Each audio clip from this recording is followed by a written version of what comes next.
Bonjour à vous. Alors, si vous habitez à la campagne et peut-être même parfois en ville, vous connaissez ces petits bruits scratch, scratch, scratch dans les placards, dans les cloisons, un peu partout, surtout au printemps et à l'automne. Et ça signale la présence de souris. Alors, les souris, dans l'idée, c'est pas vraiment problématique, sauf que ça laisse des crottes partout, que ça attaque les stocks, les réserves de nourriture, que ça peut abîmer les cloisons, les faux planchers, faire des galeries partout. Bref, c'est pas super agréable quand on a une invasion de souris à la maison. Alors moi qui habite dans une vieille maison, j'ai régulièrement des invasions de souris et quand on a des souris à la maison, on a deux possibilités classiques. La première, c'est la tapette à souris. Voilà, ça donne en général des souris écrasées avec des viscères qui sortent. C'est pas très agréable. Moi, j'ai plus trop envie de ça. Ou alors, ça donne aussi la possibilité de mettre des grains empoisonnés, avec le risque que les chats ou les chiens mangent les souris qui ont mangé des grains empoisonnés et donc s'empoisonnent derrière. En fait, ces deux solutions, personnellement, me vont pas du tout, à la fois parce qu'elles sont pas si efficaces que ça, qu'elles sont pas très agréables ensuite, qu'elles amènent des souffrances non nécessaires pour les animaux. Eh bien moi, j'ai une troisième solution à vous proposer, une solution qui n'est pas aussi violente que les autres, qui n'est pas toxique, qui ne met pas les viscères à l'air, en fait qui ne tue même pas l'animal. Au lieu de tuer les souris, on va juste les éloigner de leur champ d'action, c'est-à-dire de la maison, pour leur signaler qu'elles aillent faire leurs petites affaires ailleurs.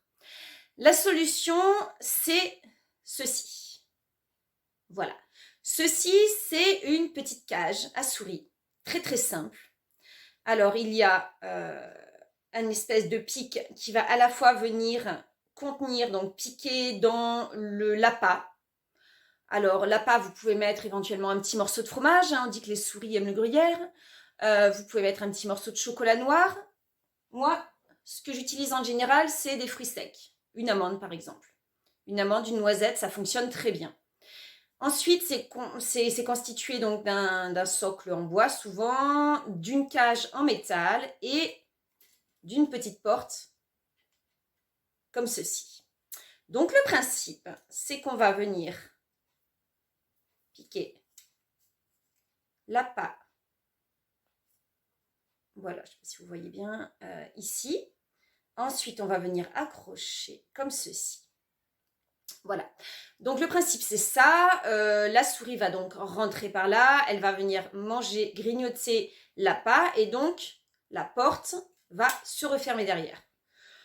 Alors, la souris ne meurt pas.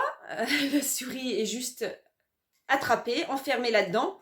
Donc après, je vais vous montrer ce que ça donne sur une souris vivante que j'ai attrapée. On peut la relâcher un peu plus loin. Ce qui peut arriver par contre, comme la cage n'est pas assez longue, c'est qu'elle se coince la queue, donc elle peut se tordre la queue. Quand j'attrape la souris, en général, ce que je fais la première chose, c'est j'ouvre un petit peu pour que la souris puisse rentrer à l'intérieur en entier. Il existe des pièges un peu plus sophistiqués qui sont plus longs et donc qui évitent que la souris se coince la queue. Mais voilà, ils sont en général plus chers et pas toujours nécessaires. Ça, ce petit objet-là, ça coûte 3 à 4 euros en magasin type jardinage ou quincaillerie. Je vais vous mettre aussi un lien dans les commentaires de la vidéo pour pouvoir l'acheter en ligne si vous avez besoin, si vous n'arrivez pas à en trouver vers chez vous. C'est très simple, j'en ai 2 ou 3 dispatchés un peu partout dans ma maison et j'utilise ça depuis des années maintenant avec beaucoup de plaisir. Ensuite, vous avez juste à aller mettre la souris à l'extérieur. Donc, soit vous avez un chat qui est friand de souris et ça ne vous pose pas de problème et vous allez libérer la souris devant le chat. Alors moi, j'ai essayé, mais j'ai un chat. Si la souris va de ce côté-là, le chat, il va là-bas. Donc, j'ai abandonné. Je vais donc libérer la souris maintenant un peu plus loin de la maison, un endroit où elle ne reviendra pas de sitôt. Alors, c'est le moment d'aller relever mes petits pièges à souris. Alors, qu'est-ce qu'on a ici? Il y a du monde. Bonjour, mademoiselle. Ah, ça va, pas de soucis. Ouais, tu as l'air bien vivante. On va aller te remettre dehors. T'es prête? Ok, allez. J'ai juste à t'attraper comme ça. Et aller te rejeter au bout du jardin. Alors là, j'en ai un autre. Je vais aller relever mon autre petit piège. Et ouais, il y a du monde.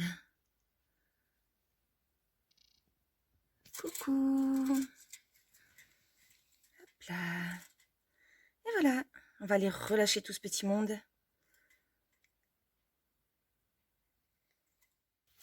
Bon, alors du coup, je vais libérer ma petite souris ici. Hein. C'est un vieux tas de compost.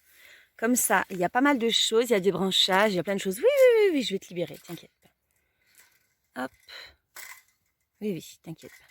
Voilà, il y a juste à ouvrir la cage et hop, la souris s'en va. Voilà, et bien c'était ma technique pour se débarrasser des souris dans la maison naturellement, sans violence nécessaire et avec beaucoup d'efficacité, puisque c'est ce que j'utilise depuis des années dans ma maison avec une gestion de la population de souris totalement adaptée, c'est-à-dire que j'arrive à me débarrasser à chaque envahissement de la maison, j'arrive à me débarrasser totalement des souris qui rentrent. Voilà, bah écoutez, c'était encore une nouvelle astuce pour mettre plus de naturel dans votre vie, pour être efficace, aller vite, éviter d'utiliser des produits chimiques, éviter de créer de la violence, il n'en a pas besoin. Et bah, si vous avez aimé cette vidéo, vous mettez des petits pouces partout, et vous faites tourner, vous partagez les astuces aux copains, vous mettez des likes que vous voulez, faites booster cette vidéo parce qu'elle le mérite. Ensuite, si vous n'êtes pas abonné, eh bien, c'est le moment. Et bah, je vous dis à la prochaine pour une autre vidéo. Des bisous.